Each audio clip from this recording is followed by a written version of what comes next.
अस्सलामु अलैकुम नाजरीन। सुल्तान सलाहुद्दीन अय्यूबी का सीज़न 2 अब हम टीवी पर अपनी 121वें किस्त के साथ इख्तिताम पजीर हो चुका है। इस सीज़न में हमने तारीख़ी मार्के, जज्बाती लम्हात और सुल्तान सलाहुद्दीन अय्यूबी की जद्दोजहद को एक नए अंदाज में देखा। हर एपिसोड के साथ कहानी मज़ीद इंटेंस होती गई और अब जब सीज़न 2 ख़त्म हो चुका है तो सबके दिलों में एक ही सवाल गर्दिश कर रहा है, आखिर सीज़न 3 कब आएगा?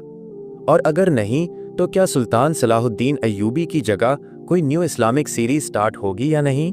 आज की इस वीडियो में हम इन सवालात के जवाबात जानेंगे। तो चलिए वीडियो का बाकायदा आगाज़ करते हैं। सुल्तान सलाहुद्दीन अय्यूबी एक ऐसी सीरीज़ जिसने पाकिस्तान में तारीख़ी ड्रामों की दुनिया में अपनी एक अलग पहचान बनाई। ये सीरीज़ पाकिस्तान और तुर्की की एक मुश्तरका काविश थी, एक बड़ी कोलैबोरेशन जिसका मकसद था इस्लामी तारीख़ के एक अजीम हीरो को नई नस्ल के सामने पेश करना। इब्तिदा में ऐलान किया गया था कि इस प्रोजेक्ट में मुतअद्दिद पाकिस्तानी अदाकार शामिल होंगे। कई पाकिस्तानी अदाकारों के नाम सामने आए, मगर जब दोनों सीजन्स नशर हुए तो हमें सिर्फ एक ही पाकिस्तानी अदाकार नुमाया तौर पर नजर आए, नूरुल हसन, जिन्हें सीज़न 1 में शेख अब्दुल कादिर जीलानी के किरदार में महदूद मनाजिर के लिए मुतारिफ करवाया गया। नाजरीन को उम्मीद थी कि सीज़न 2 में मज़ीद पाकिस्तानी एक्टर्स दिखाई देंगे, मगर ऐसा ना हो सका। इसके बावजूद इस सीरीज़ को पाकिस्तान में मुतारिफ करवाने का सहरा जाता है डॉक्टर काशिफ अंसारी को, जिनकी काविश से ये ड्रामा हम टीवी पर लॉन्च हुआ। हम टीवी ने न सिर्फ उसे बेहतरीन अंदाज में पेश किया बल्कि इसकी उर्दू डबिंग भी इंतहाई मयारी और मौसर बनाई, जिसने कहानी के जज्बात को और ज़्यादा करीब कर दिया। अगर हम इस सीरीज़ की तख्लीकी टीम की बात करें तो सीरीज़ को टर्किश प्रोडक्शन हाउस अकली फिल्म ने प्रोड्यूस किया, जबकि इसके प्रोड्यूसर थे एमरे कोनिक। हदायतकारी की जिम्मेदारी संभाली सेदात इंची ने और मरकज़ी किरदार सुल्तान सलाहुद्दीन अय्यूबी का किरदार अदा किया अगूर गुनेश ने, जिनकी परफॉर्मेंस ने इस तारीख़ी शख्सियत को पर्दा स्क्रीन पर जिंदा कर दिया। अगरचे सीरीज़ को मुकम्मल तारीख़ी हक़ाइक़ के मुताबिक नहीं बनाया गया था और कई मकामात पर ड्रामाई अंसर गालिब रहा, मगर सीरीज़ की प्रोडक्शन वैल्यू, सेट्स, जंगी मनाजिर और जज्बाती डायलॉग्स ने इस सीरीज़ को यादगार बना दिया। तुर्की में ये सीरीज़ तवक्कुआत पर पूरी न उतर सकी और रेटिंग्स में कमी के बायस इसे सीज़न 2 पर ही ख़त्म कर दिया गया, हालांकि इब्तिदा में 3 सीजन्स का मंसूबा बनाया गया था। तुर्की की जानिब से कमज़ोर रिस्पॉन्स की वजह से इस सीरीज़ को क़ब्ल अज़ वक्त रैप अप कर दिया गया, लेकिन तस्वीर का दूसरा रुख पाकिस्तान में नज़र आया। जब यही सीरीज़ उर्दू डबिंग के साथ नशर हुई तो इस सीरीज़ को शानदार TRP मिली।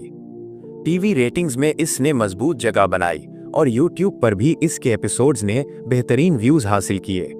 यहाँ तक कि भारत में पाकिस्तानी चैनल्स की बंदिश के बावजूद इस सीरीज़ को ऑनलाइन अच्छा रिस्पॉन्स मिला।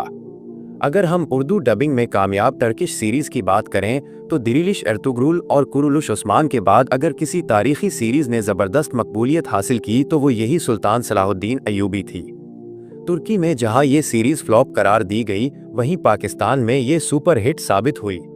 बहुत अफसोस के साथ कहना पड़ता है कि इस ड्रामे के सिर्फ 2 ही सीजन्स थे और दोनों ही उर्दू डबिंग में मुकम्मल नशर हो चुके हैं। सीज़न 2 ही इसका आखिरी सीज़न था और अब इसका कोई नया सीज़न नहीं आएगा। और जो नाजरीन ये सवाल कर रहे हैं कि क्या सुल्तान सलाहुद्दीन अय्यूबी की जगह कोई और तारीख़ी ड्रामा हम टीवी पर देखने को मिलेगा, तो फ़िलहाल इसका जवाब है नहीं। ख़ास तौर पर इस रमज़ान किसी नए तारीख़ी ड्रामे का ऐलान सामने नहीं आया, मगर इस सब के बावजूद ये सीरीज़ हमारे दिलों में ज़िंदा रहेगी, एक यादगार कोशिश के तौर पर, एक तारीख़ी खराजे अक़ीदत के तौर पर और इस बात की मिसाल के तौर पर कि एक ही कहानी मुख्तलिफ मुल्कों में मुख्तलिफ अंदाज से कामयाब हो सकती है। अब आप हमें बताएं कि सीज़न 1 और सीज़न 2 में से आपका पसंदीदा किरदार कौन सा था? क्या वो सुल्तान सलाहुद्दीन अय्यूबी थे या कोई और किरदार जिसने आपके दिल पर ख़ास असर छोड़ा? अपने फेवरेट किरदार का नाम कमेंट्स में ज़रूर लिखें। और अगर आप चाहते हैं कि किसी और टर्किश या इस्लामी तारीख़ी सीरीज़ को उर्दू डबिंग में दिखाया जाए तो अपनी राय भी हमारे साथ शेयर करें। आपकी तजावीज़ हमारे लिए बहुत अहम है और हम कोशिश करेंगे कि आपकी आवाज़ आगे तक पहुँचे। अगर आपको हमारी आज की वीडियो पसंद आई हो तो वीडियो को लाइक करें, अपने दोस्तों के साथ शेयर करें और नया ड्रामा ऑफिशियल चैनल को सब्सक्राइब करना मत भूलें। बेल आइकन ज़रूर दबाएं ताकि आने वाली हर नई अपडेट सबसे पहले आप तक पहुंचे। मिलते हैं अगली वीडियो में एक और दिलचस्प और ऑथेंटिक अपडेट के साथ। अल्लाह हाफिज।